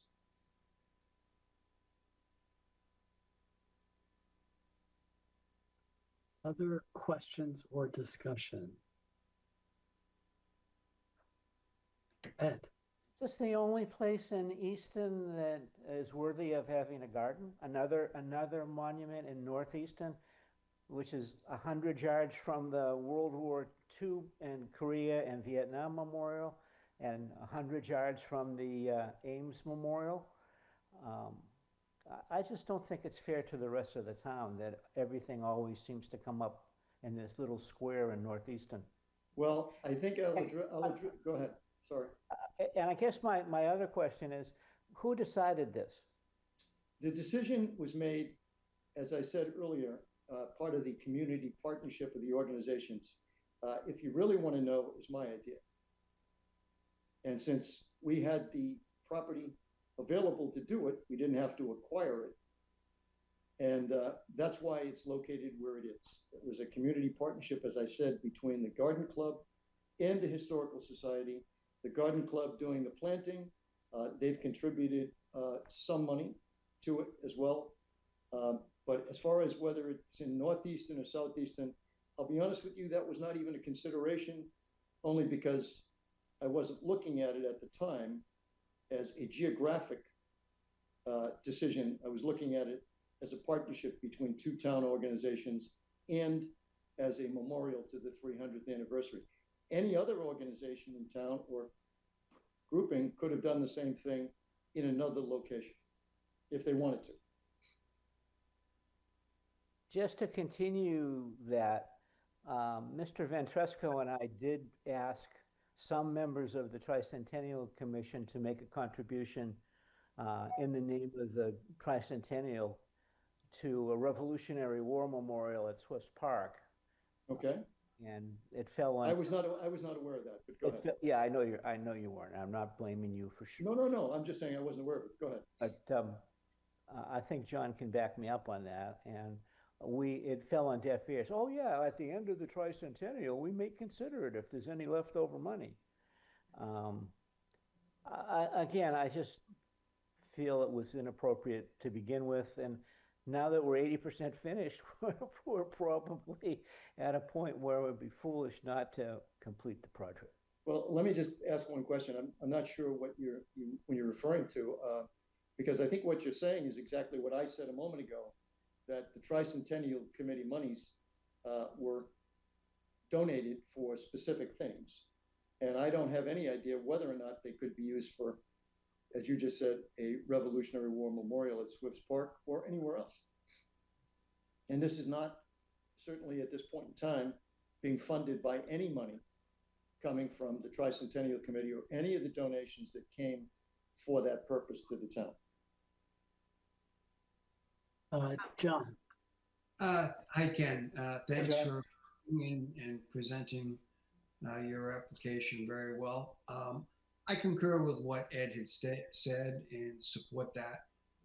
I do have a question. Where have you approached the Tricentennial Committee? One, and if you haven't, would an ask potentially for a portion of this or all of it, depending on what they're sitting on? Well, I guess to answer your question, John, I have not asked the Tricentennial Committee. There's been some discussion about what to do with remaining funds, and I don't know exactly how much remains. I do know some of it is, or at least some concepts of any remaining funds to be used are to give something to the town. And there have been a couple of discussions about different types of, an obelisk, for example, in front of the town office of some sort, those kinds of things. But no, we have not asked the committee directly or in any way. I've heard it raised. People have said, well, maybe we can use money for X and Y and Z.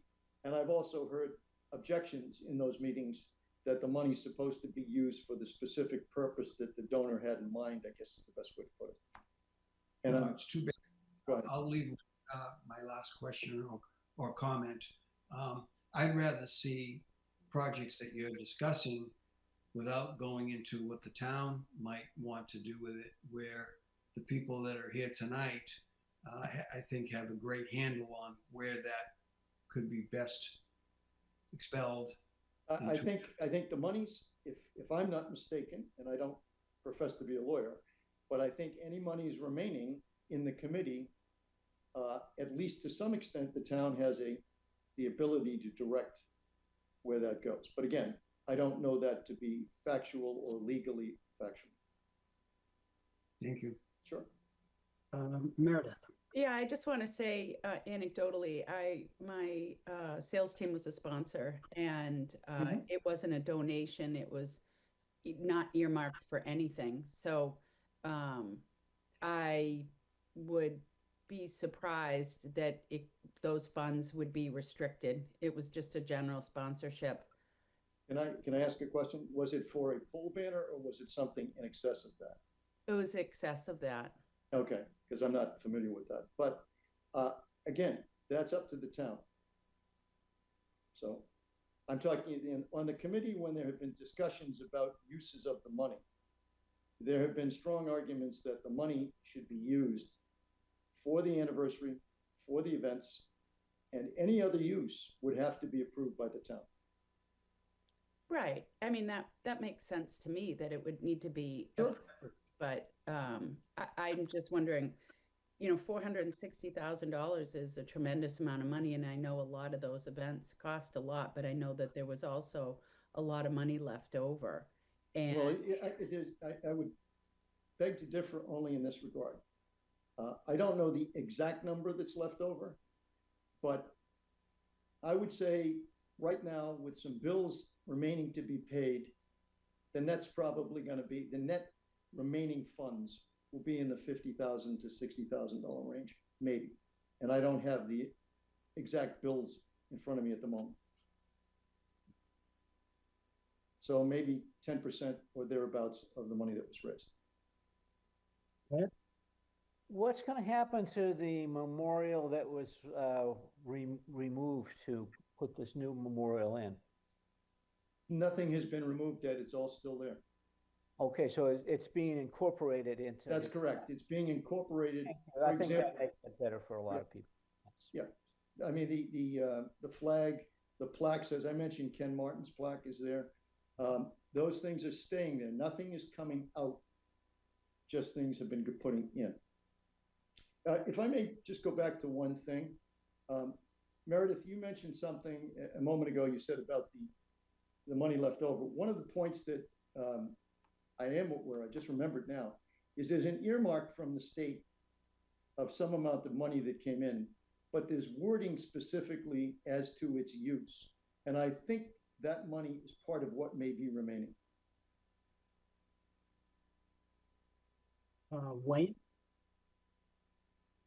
One thing I did notice in the application is completing the project by the end of this calendar year.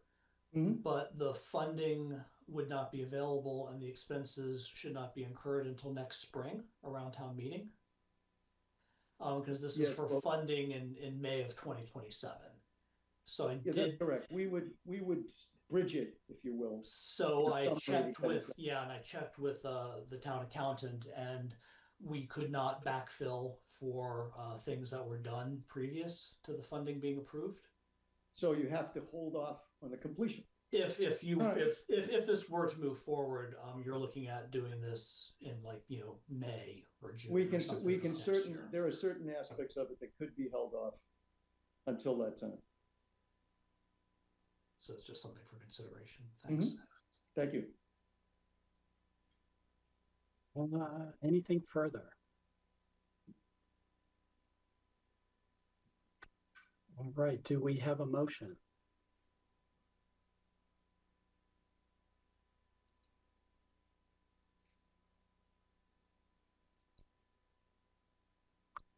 Seeing a lack of a motion to invite an application, it appears the sense of the committee is to not move forward with this funding this project.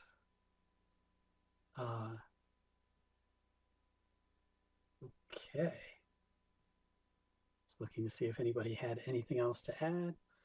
Well, Ken, I appreciate you spending some time with us this evening.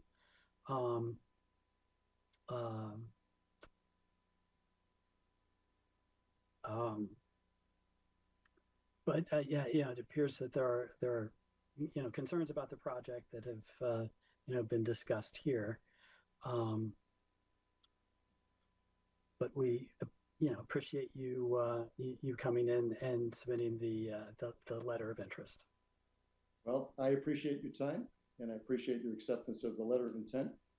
And so thank you very much. Okay. Next on the agenda is the Langwater Farm. Okay. So there's not really a letter of interest with this one since this came in several months ago. And the committee discussed their interest in exploring it further and authorizing a appraisal. So the update on this one is that the appraisal has been contracted for and should be ready in about 2 months. So it's 8 weeks from last week. So that's the update on Langwater. Okay. So I'm sorry, you said 8 weeks? 8 weeks, yeah, 8 weeks from when we accepted the proposal last week. Yeah, so that's, my math is terrible. Basically end of September. Okay. Yeah. Great. Then the New Pond preservation.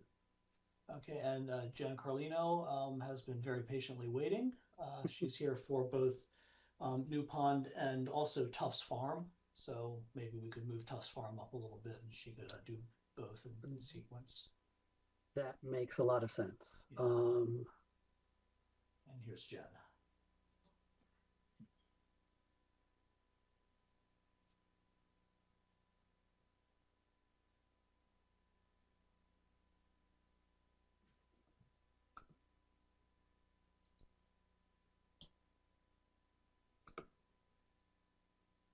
All right. Jen, thanks for being here this evening, and apologize for the length of this meeting, waiting around for us. But yeah, if you could start with a brief overview of the New Pond preservation. Sure. Thank you very much. So the New Pond management project is a previous CPC project and Taunton River Stewardship Council grant award. It's a resident-driven project. Residents came to the Conservation Commission concerned about the amount of invasive plants within all of our ponds. And so we began evaluating the invasive aquatic plants within New Pond and Old Pond. Then we moved forward with hiring a company to design a management project and permit New Pond treatment and do the Shovel Shop Pond and Langwater Pond evaluations. And so the New Pond infestation consists of variable water milfoil and fanwort. A wetland permit was issued for 2 different types of methods of treatments. And so the first method, first option, is an herbicide treatment plus something called DASH, diver assisted suction harvesting. And so first they knock out as much as they can with an herbicide, and then whatever, plants survived, they go in with someone's scuba gear. They have like a giant suction hose, like a vacuum, and they pull out the plants at the roots and put it directly into like a giant vacuum. And that makes sure that none of the pieces of the plants break off and float in the water column, creating new plants. And it makes sure that sediment isn't washed downstream or discharged within the pond itself. So it improves the water quality. The other option is just the DASH treatment. So just diver assisted suction harvesting. So both methods are, they both have pros and cons, right?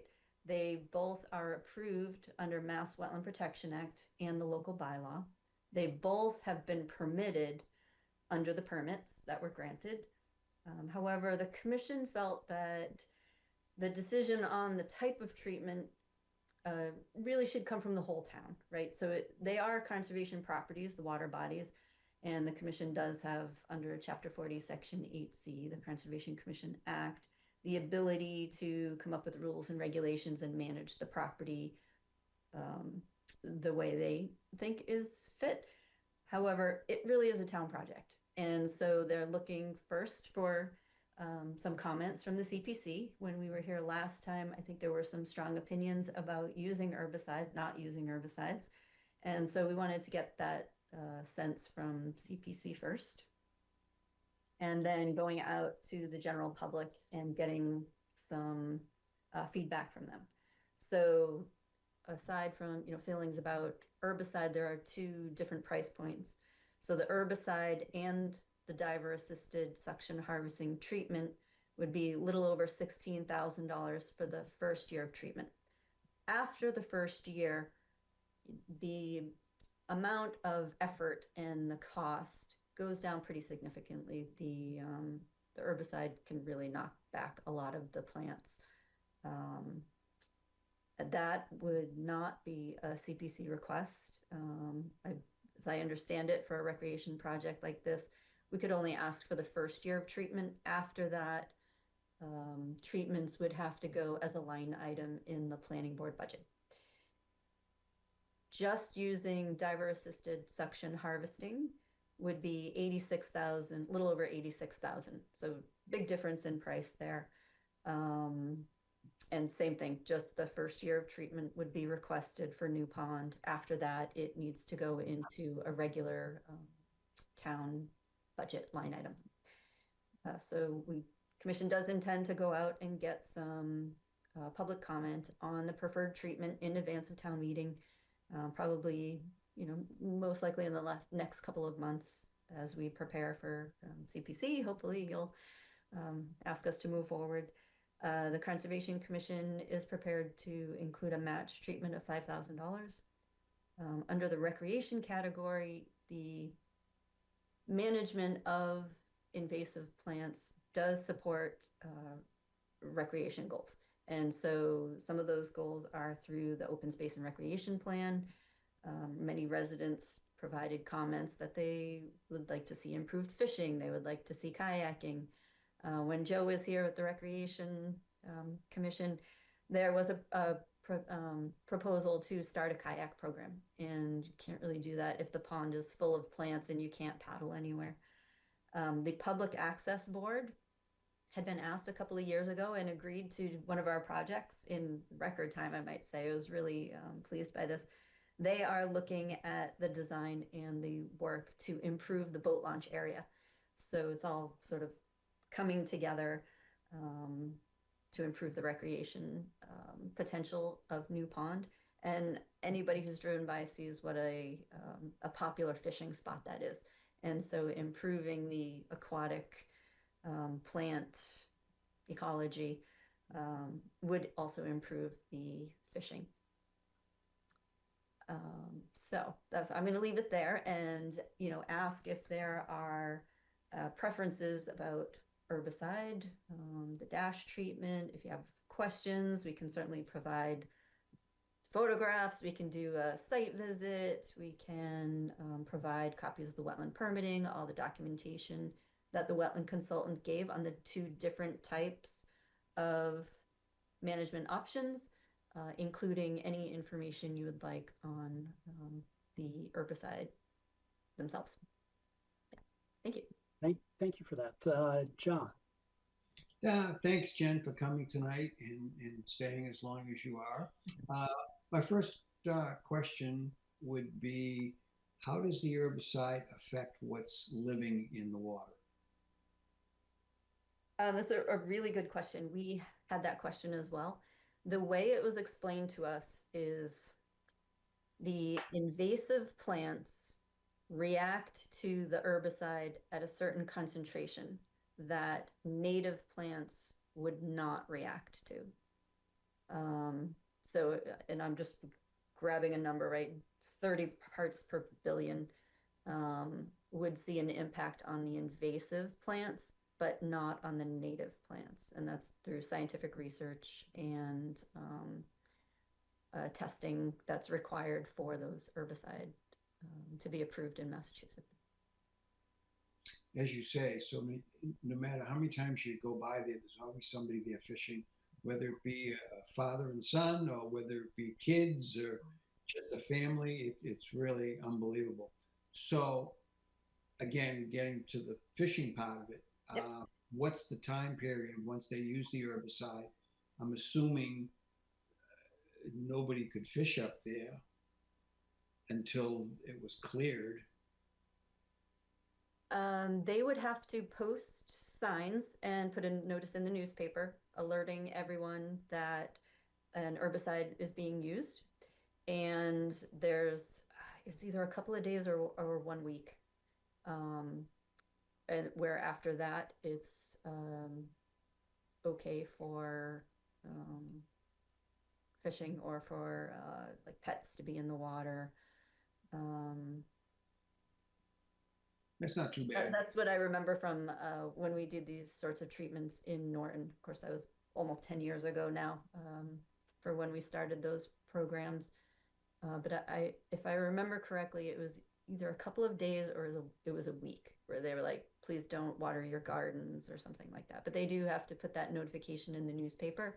And in the wetland permit, we have required that they make a laminated sign and post it on the property. So anybody parking there would know, oh, maybe we should wait another day or something. Thank you. Meredith. I just want to say thank you so much for working on this. It is so incredibly important.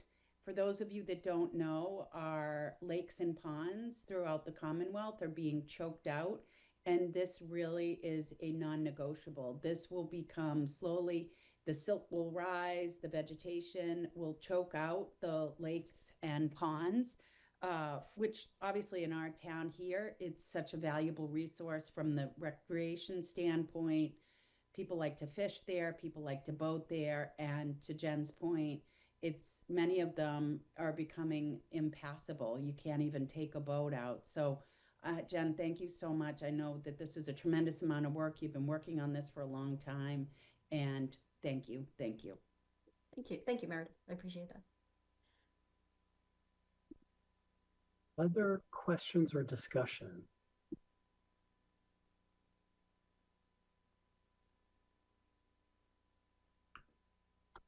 Propose we move this forward. I'll second that.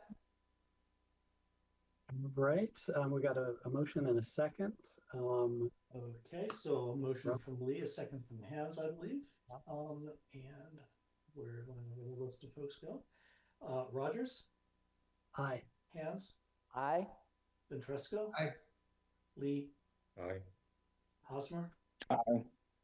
Keach? Aye. And Kedem. Aye. Thank you. Yeah, so Jen, that is a unanimous vote to invite a draft application due by September 23rd. Great. Thank you, everyone. Thank you. But don't go anywhere. Oh, don't worry. So yeah, moving on to the Tufts Farm restoration project. Yes, thank you. Also, another project that's something the Conservation Commission has been working on for a number of years. It is a project to manage town property and buildings. In 2024, we came to CPC with the overall Tufts Farm plan, right? So we know that the buildings had not received the care that they needed in the past, and that the farmhouse, the barn, and the workshop are in need of some significant repairs. In 2025, with the budget situation, we were all asked to sort of put projects on hold. And then at the beginning of the year, we thought, well, we do have $100,000 in our settlement funds. Maybe we can get something started. Maybe we can just renovate or repair the first floor of the historic farmhouse. And so just recently, in the last month, we have submitted a request for proposals so that contractors will give us bids for the first floor repairs of the farmhouse with using that insurance settlement. The bids are actually due next week. This is a previously supported CPC project. The FY20 CPC funds for architectural plans were used to create the architectural plans to put in this RFP.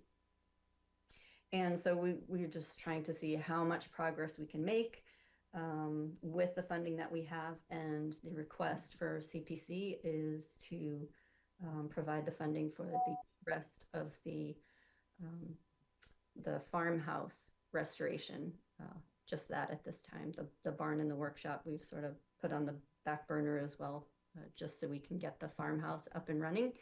Once we do, our current tenant will be able to manage that property. That tenant will also be providing rent that will be put into the dedicated fund for property maintenance and getting that farm to be a more self-sustaining property. We are pretty lucky that we do have a tenant who will be able to manage that property for the Conservation Commission and for the town. It is consistent with the Tufts Farm master plan, with our open space plan, the town's longstanding local commitment to agriculture and preserving history, and it will address some food insecurity in the region. And so after we receive the bids next week, we will have a more concrete idea of how far we can get on the first floor, and then what the actual cost would be to finish the inside of the historic farmhouse. I'm seeing if I missed anything. I think that's good for now. All right, thank you, Jen. Meredith. For those who are listening, Jen, can you just let everyone know where Tufts Farm is? Oh, sure. Sorry about that. It's 108 Canton Street. It's the one with all So I'm sorry. So we do currently lease the 5 acres of fields on the 2 different conservation properties.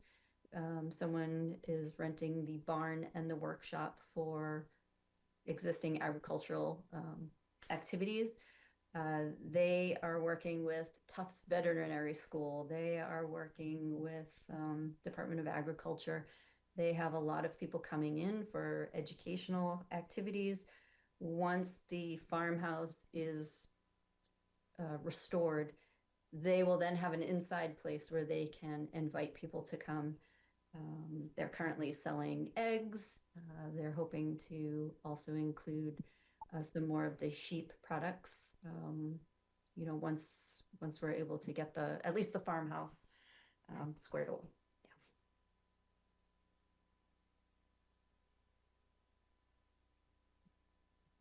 A question about the rent. So once the farmhouse has been restored, will the rent go up for the tenant? Correct. Yes. Their proposal included a first-year price, a second-year price that went up, and then a third year through the 10-year term of the lease. Because we were not able to offer the farmhouse itself, we did reduce that rent for the first 3 years. Once the farmhouse is renovated, the rent will go up to couple $1,000 a month. Other questions or discussion? Meredith, you have your hand up, but I'm assuming that's left over. I make a motion that we approve this project to move forward. Second. All right, we've got a motion and a second. Carry this along before my computer goes to sleep and never wakes up. Alrighty, Rogers? Aye. Hands? Aye. Ventresco? Aye. Lee? Aye. Hosmer? Aye. Geach? Aye. And Kedem? Aye. Thank you. Okay, great. All right, thanks, Jen. We look forward to getting more information on the project. Great. Thank you so much, everyone. Really appreciate the time. Thank you. All right, so then So a couple of thoughts. Oaks Ames and Town Hall Landscape both have requested to be considered at a future meeting. None of those folks are available. And now we have a future meeting, so that's good. Yep, and then we do have Michael Goodman for the VFW. Excellent. Yeah, Yeah, so last but not least. promote that.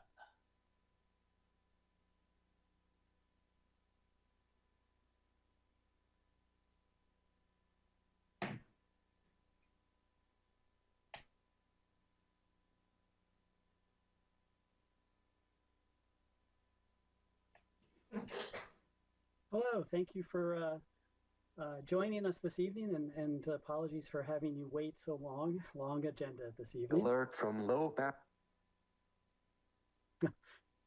Ed's computer is about to die. I'm going to be disappearing soon. Okay. I'll be as fast as I can, Mr. Hands. As the worthy chair stated, my name is Michael Goodman. I'm here representing the interests of the post commander, Stephen Shaw, and the VFW. We're seeking funds for parking lot repair and associated appurtenances Alert and from low landscaping back. with stead repair. So for folks who don't know, the VFW post is located at 61 Rockland Street, at the intersection of Rockland Street and Allen Road. And it is one of Ed's battery's going to die, but this is a great example of what we call a small frame schoolhouse. It was one of the original schools in Easton. It's got some wonderful roof architecture and a lot of kind of neat period correct architectural details inside and out. And so we're seeking funds to repair the parking lot. For those who've been there, it's a stone packed, stone dust surface, and it's just not conducive to foot travel for those who are, physically disabled or moving a little bit slower than some of the rest of us. It makes for plowing difficulties and stormwater management. So we're thinking it's going to be somewhere around $180,000, give or take. The club is prepared to put up 10%, give or take, from dedicated funds. There are funds in place as well as funding going forward for ongoing maintenance. And if you are to move the project forward, what we would then do is we've engaged with a well-known, reputable local contractor, Michael Bossy Construction, and he would help us get the necessary 3 bids to get the price nailed down and all that. So in addition to being the post for the VFW, the American Legion also meets there, as well as Easton Women of Today and many of our other local nonprofits in town. A lot of folks shifted over when the Knights of Columbus sold their building over on 106. So it's quite a lot of different uses of this property. We think it fits in the historical preservation category. And, it's really all I got to say at this time about it. I'd certainly entertain any questions anybody has. And again, on behalf of the Post Commander, Stephen Shaw, and the VFW, we thank you for the opportunity to speak tonight and appreciate you hearing us out. Thank you for that overview. Ed, you want to rush in before you're muted. Ed, you're muted. There we go. There we So I'm one of the people that attends meetings up there, and everything Mike says is absolutely true. The conditions are dangerous for people with mobility issues. And I really like the fact that the VFW is doing what we've asked the halls to do for years, which is come up with a plan that makes it more usable and viable as a place for people to use. My only question is, and this goes to Wayne, is I know we've had issues in the past over parking lots and whether they're fundable or not. Can we fund this one? That is a question that I don't know the answer to. We would have to check with town council, and we would have to be careful in how we scoped and presented what this was for. In previous projects where CPA funds have been used for parking lots, the rationale has been that the dollar amount of the parking lot is a smaller component of a larger restoration project. So, a $500,000 project to restore the library also includes $100,000 for the parking lot. So that has been the rationale that previous CPA funds that have gone towards parking lots has been. Alert from low. So, I think we'd have to look into that a little bit more as to if it's fundable. Are there other things being done at the building that CPA funds could be used for to then free up funds for the parking lot that the VFW might have? So I think there's a lot more creative thinking that needs to go into wording this in a way that it could be fundable. So that's sort of an unknown element here. Ed, follow up. Not a follow-up. I'm willing to move the question with the stipulation that we are going to have to find a lot more information before we can finally recommend this. All right. Jim?